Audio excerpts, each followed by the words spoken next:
আমি দুধ গরম করে রান্নাঘর থেকে ফিরছিলাম, ঠিক তখনই আমার শাশুড়ির ঘর থেকে অদ্ভুত শব্দ শুনতে পেলাম। আমার শাশুড়ি বারবার বলছে, এবার ছাড়ো, আমি আর পারছি না, হয়েছে, আমি ক্লান্ত, আমি এত করতে পারছি না, আমার আর শক্তি নেই, তুমি খুব শক্তিশালী কিন্তু আমি দুর্বল। তারপর আমার শ্বশুরের রাগী কণ্ঠস্বর ভেসে এলো। শ্বশুর বলছিলেন, চুপচাপ থাকো এবং এভাবেই চলতে দাও। এইসব শুনে আমি ভয় পেয়ে গেলাম এবং আমার ঘরে চলে এলাম। যখন আমি ঘুমাতে যেতাম তখন ভাবতাম, আমার শ্বশুর এত শক্তিশালী কিভাবে? আমিও যদি তার মতো একজন স্বামী পেতাম। হ্যালো বন্ধুরা, আমার নাম রমিসা। আমার বিয়েটা খুব তাড়াহুড়ো করে হয়েছে। ভালো পরিবার হওয়ায় আমার বাবা মা বিয়েতে অস্বীকৃতি করেনি এবং দ্রুত আমার বিয়ে দিয়ে দেন। আমি আমার শ্বশুরবাড়িতে এসেছি 1 সপ্তাহ হয়ে গেছে এবং আমি আমার স্বামীর রুটিন সম্পর্কে ভালোভাবেই অবগত ছিলাম। সে প্রতি রাতে দুধ খেতে পছন্দ করত, কিন্তু আমি ভুলে যেতাম। আমি প্রতিবার ছোট ছোট জিনিস ভুলে যেতাম এবং কিছু জিনিসকে বেশি গুরুত্ব দিতাম এবং সেই জিনিসগুলি নিয়ে ভাবতে থাকতাম। 3 দিন ধরে আমার স্বামী আমাকে রাতে দুধ আনতে মনে করিয়ে দিচ্ছিল। আমার দুধ খাওয়ার অভ্যাস আছে, কিন্তু আবার ভুলে গেছি।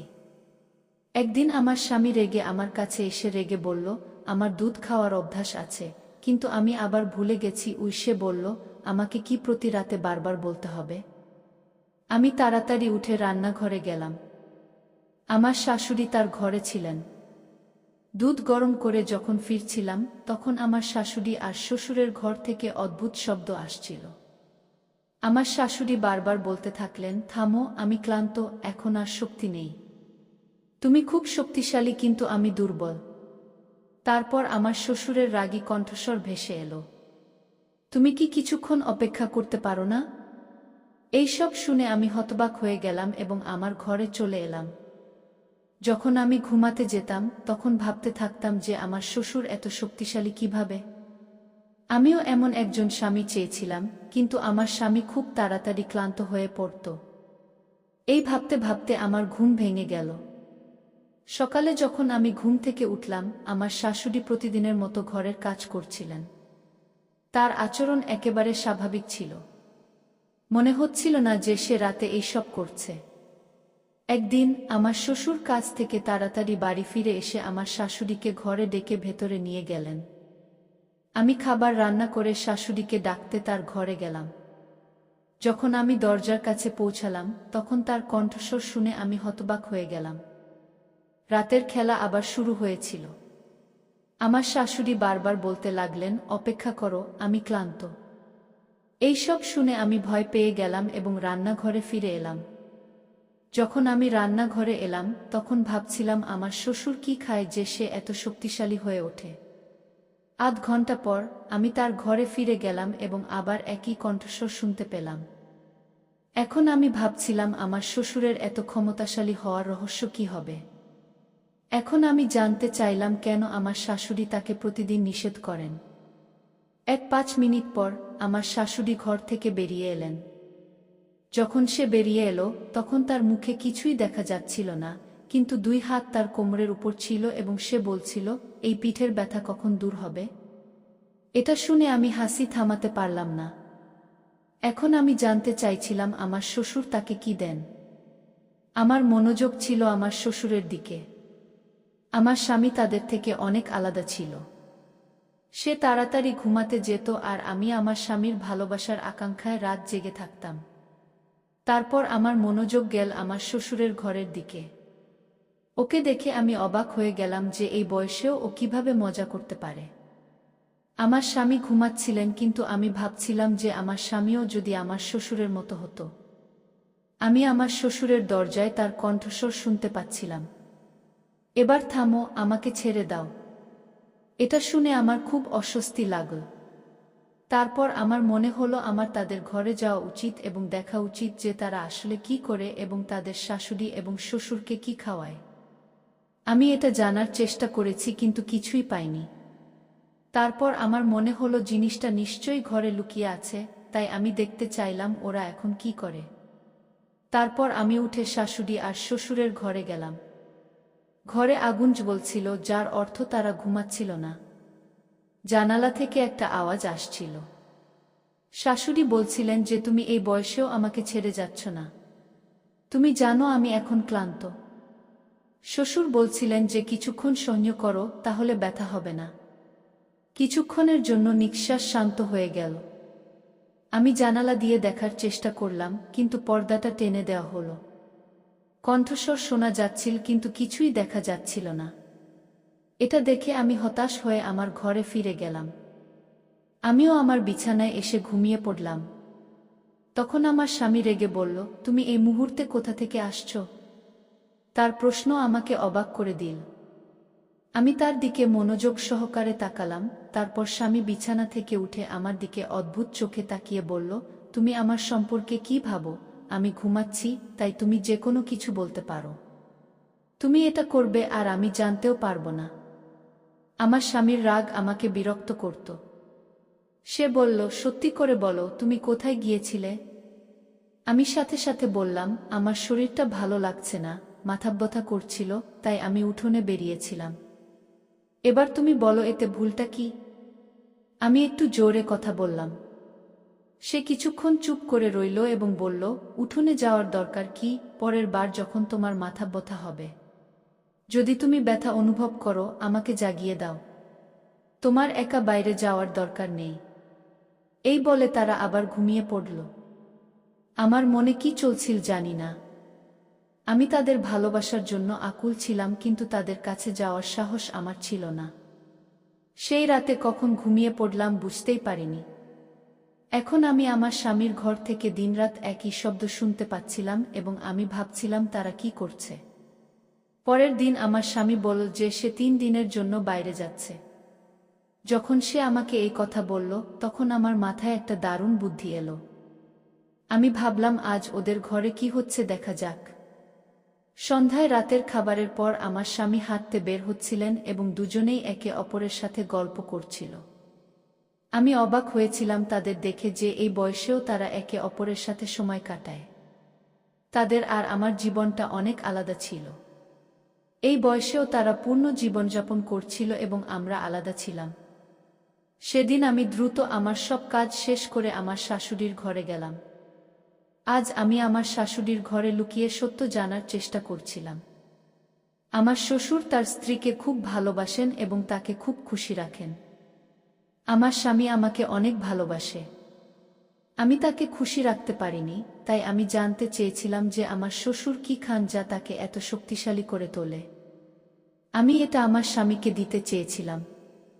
এটা দেখার জন্য আমি সেই রাতে তার ঘরে লুকিয়েছিলাম। সেই রাতে আমি যা দেখলাম তা আমাকে হতবাক করে দিল। আমি কোনো শর্ত ছাড়াই তাকে দেখছিলাম। কিছুক্ষণ পর আমি উঠে তার কাছে গেলাম। সে অবাক দৃষ্টিতে আমার দিকে তাকিয়েছিল। সে বিশ্বাস করতে পারছিল না যে আমি তার ঘরে আছি। পরের দিন আমার স্বামীও বাড়িতে ছিলেন না। এখন আমি আবার সিদ্ধান্ত নিলাম যে আমি আমার শ্বশুরের ঘরে রাত কাটাবো।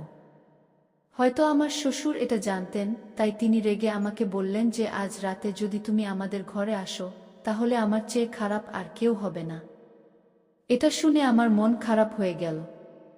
ঠিক সেই সময়ে আমার শ্বশুরও সেখানে এলেন। আমাদের কথা বলতে দেখে সে আমাদের দিকে এগিয়ে এসে আমার দিকে তাকাতে লাগল। তারপর আমি নিচু স্বরে বললাম, মা আমাকে রাতে ঘরে আসতে নিষেধ করছেন। এই কথা শুনে আমার শ্বশুর খুব রেগে গেলেন এবং তার দিকে রাগান্বিতভাবে তাকিয়ে বললেন, তোমার পুত্রবধূকে অস্বীকার করো না। তোমার যতটা অধিকার আছে তার উপর আমারও ততটা অধিকার আছে। তাহলে তুমি কেন তাকে অস্বীকার করছো যা তুমি নিজে করতে পারো না? ওকে এটা করতে দাও। তারপর ওরা চলে যাওয়ার পর আমার শাশুড়ি বললেন যে তুমি যদি আজ আমাদের ঘরে আসো, তাহলে আমি তোমার স্বামীকে তোমার বিরুদ্ধে ঠেলে দেব। এটা শুনে আমার মন খারাপ হয়ে গেল। যদি সে আমার স্বামীর কাছে আমার বিরুদ্ধে কিছু বলে, তাহলে সে আমার উপর রেগে যাবে। এইসব সহ্য করা আমার পক্ষে অসম্ভব ছিল। আমি জানতাম যে আমার স্বামী একজন সন্দেহজনক ব্যক্তি। যদি তার মনে কিছু আসে তাহলে তা দূর করা সহজ নয়। আমার এখনো মনে আছে প্রথম দিকে একবার যখন আমি ঘর থেকে বেরিয়ে যেতাম, তখন সে আমার সাথে কত রেগে কথা বলতো। ওর চোখের সন্দেহ দেখে আমি ভয় পেয়ে গেলাম। আমার শাশুড়ি যদি এইরকম কিছু বলে আর আমার স্বামী যদি তার মায়ের কথা শুনে এবং কেবল তার কথাই বিশ্বাস করে, তাহলে আমি কি করব? তারপর আমি সিদ্ধান্ত নিলাম যে আমি আমার শাশুড়ির কথা শুনব, তার সাথে মিশব এবং সে রাগ করবে না। সে আমার স্বামীকে আমার বিরুদ্ধে ঠেলে দেওয়ার চেষ্টা করবে না। আমি রাতের খাবারের পরপরই আমার ঘরে গিয়ে ঘুমিয়ে পড়লাম। গতকাল আমি আমার শ্বশুরের ঘরে গিয়েছিলাম বলে খুব খুশি হয়েছিলাম এবং তাকে দেখে আমার খুব ভালো লেগেছিল, কিন্তু যখন আমার শাশুড়ির আচরণের কথা মনে পড়ল, তখন আমি চুপ হয়ে গেলাম। ঠিক সেই সময় দরজায় টোকা পড়ল। যখন আমি দরজা খুললাম, আমার শ্বশুর আমার সামনে দাঁড়িয়েছিলেন। সে অবাক হয়ে আমার দিকে তাকিয়ে বলল, আজ তোমার আমার ঘরে আসার কথা ছিল, এখন পর্যন্ত আসনি কেন? তার কথাগুলো আমাকে ভাবিয়ে তুলেছিল এবং আমি বলেছিলাম, আজ আমার শরীর ভালো লাগছে না। আমার শ্বশুর কিছুক্ষণ চুপচাপ আমার দিকে তাকিয়ে রইলেন, তারপর বললেন, আমি জানি তুমি কেন অস্বীকার করছো। তুমি সম্ভবত তোমার নিঃশ্বাসের ভয়ে এই সব বলছো। চিন্তা করো না, আমি তাকে বুঝিয়ে বলেছি, এখন আমি তোমার জন্য অপেক্ষা করছি। যখন আমি তার ঘরে গেলাম, আমি খুব খুশি হয়েছিলাম এবং সে আবার একই কাজ করছিল। গতকাল থেকেই আমার নিঃশ্বাস ক্লান্ত হয়ে পড়েছিল। কিছুক্ষণ পর সে হাঁপাতে শুরু করে এবং বলল, আজ আমার শরীর ভালো লাগছে না, আমি আজ এই সব করতে পারবো না। একই সাথে শ্বশুর বললেন, তুমি কি সমস্যার সম্মুখীন হচ্ছ? তুমি আমাকে দিন দিন খুব কম সময় দিচ্ছ এবং খুব তাড়াতাড়ি ক্লান্ত হয়ে পড়ছ। এক্ষুনি এখানে এসো। এখন যদি তুমি চুপ করে না বসে থাকো, তাহলে আমার চেয়ে খারাপ অবস্থা আর কেউ হবে না। তারপর আমার নিঃশ্বাসও আমাদের সাথে চলে এলো। আমরা অনেকক্ষণ ধরে এটা করে চলেছি। কিছুক্ষণ পর আমার নিঃশ্বাস একপাশে সরে গেল এবং বলল, এখন আমার কাজ শেষ, আমার আর সাহস নেই।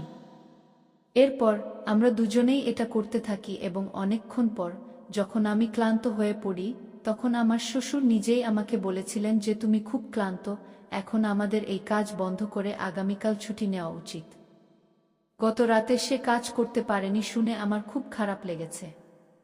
আমি এইসব ভাবছিলাম, ঠিক তখনই দরজায় টোকা পড়ল। যখন দরজা খুল, আমার শ্বশুর বাইরে দাঁড়িয়েছিলেন।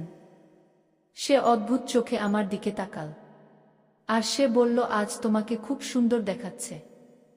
আমি তার প্রশংসায় লজ্জা পেলাম।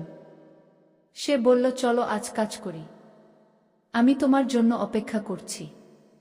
আমি তার ঘরে গেলাম। তারপর আমরা তিনজন একই কাজ করতে লাগলাম, যা গত 2 দিন ধরে করছিলাম।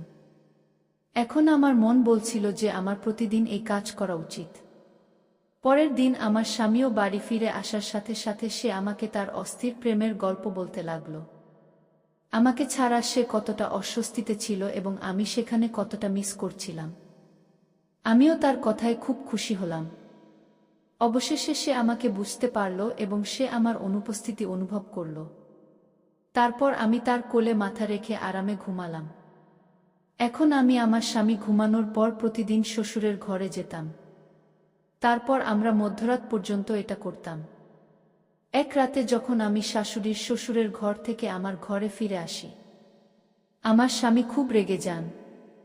আমার স্বামী আমাকে বললেন, আমি তোমাকে রাতে ঘর থেকে বের হতে বলেছিলাম না, কিন্তু তুমি আমার কথা শোনোনি। এখন আমাকে সত্যি করে বলো, তুমি কোথায় গিয়েছিলে? আমি তার পাশে বসে বললাম, আমি তোমার মায়ের ঘরে গিয়েছিলাম। সে অবাক হয়ে গেল। এই কথাটা শুনতে শুনতে তুমি এতক্ষণ আমার মায়ের ঘরে ছিলে? তুমি ঘরে কি করছিলে? সে সন্দেহজনক চোখে আমার দিকে তাকাল। আমি বললাম, আমার ওর সাথে কিছু কাজ ছিল, তাই আমি সেখানে গেলাম। এরপর সে চুপ করে রইল এবং কিছু বলল না। দ্বিতীয় বা তৃতীয় দিনে যখন আমি আমার শাশুড়ির ঘরে বিশ্রাম নিতে গেলাম, এবারও তিনি ঘুমালেন না। তখন আমার স্বামী আমাকে জিজ্ঞাসা করতে লাগলেন যে তুমি মায়ের সাথে কি কাজ করতে যাও? আমি কিছু না বলে চলে যেতে লাগলাম, কিন্তু আমার স্বামী আমাকে টেনে বিছানায় ঠেলে দিল এবং রেগে কথা বলতে শুরু করল। ওকে এত রেগে যেতে দেখে আমি ভয় পেয়ে গেলাম এবং বলতে যাচ্ছিলাম, এমন সময় দরজায় টোকা পড়ল। আমার স্বামী গিয়ে দরজা খুললেন। আমার শ্বশুর সামনে ছিলেন। আমার স্বামীর সাথে তার কিছু কাজ ছিল, তাই সে তার ছেলের সাথে গিয়েছিল। আমি একটা গভীর নিঃশ্বাস নিলাম এবং শান্ত হলাম। তারপর কয়েকদিন পর এক রাতে যখন আমি শাশুড়ির ঘরে গেলাম, সম্ভবত আমার স্বামী ঘুমাচ্ছিলেন না এবং তিনি আমাকে খুঁজতে খুঁজতে সেই ঘরে এসেছিলেন। আমাদের এটা করতে দেখে সে হতবাক হয়ে গেল। আমাদের এক পায়ে দাঁড়িয়ে ইবাদত করতে দেখে তার মুখ থেকে জোরে একটা আওয়াজ বেরিয়ে এলো, কি হচ্ছে এসব? তারপর আমার শাশুড়ি তার অন্য পা মাটিতে রেখে সোফায় বসে বললেন, তোমার বাবা কবে থেকে এই পূজা করছেন? তিনি বলেন, বলা হয় যে এক পায়ে দাঁড়িয়ে এভাবে পূজা করলে ভগবান খুশি হন এবং মানুষ যা চায় তা সবই পায়। আমি তাড়াতাড়ি ক্লান্ত হয়ে পড়ি, কিন্তু তোমার স্ত্রী এবং বাবা অনেকক্ষণ ধরে এই কাজটি করে। আমি জানি না কেন দুজনেই ক্লান্ত হয় না। এই কথা শুনে আমার স্বামী আমার দিকে হেসে বললেন, আমার স্ত্রী খুব ভালো এবং কখনো ক্লান্ত হন না। সে খুশি মনে এই কথা বলল। এটা শুনে আমি লজ্জা পেয়েছিলাম, কিন্তু তারপর আমার স্বামী সবাইকে বুঝিয়ে বললেন যে এই ধরনের কুসংস্কার থাকা ঠিক নয়। যদি ঈশ্বরকে সত্যিকারের হৃদয়ে পূজা করা হয় তাহলে সবকিছু ঠিক হয়ে যাবে। অনেক বুঝিয়ে বলার পর আমার শ্বশুর রাজি হলেন এবং তারপর একজন সাধারণ মানুষের মতো আচরণ শুরু করলেন। এখন সে সকালে স্নান করার পর ঈশ্বরের ধ্যান শুরু করল এবং আমরাও নিজেদের উন্নত করে ভালোভাবে জীবনযাপন করতে শুরু করলাম। তো বন্ধুরা, এটা ছিল আজকের গল্প। গল্পটি কেমন লাগলো কমেন্ট করে আমাদের জানান এবং চ্যানেলটি সাবস্ক্রাইব করতে ভুলবেন না।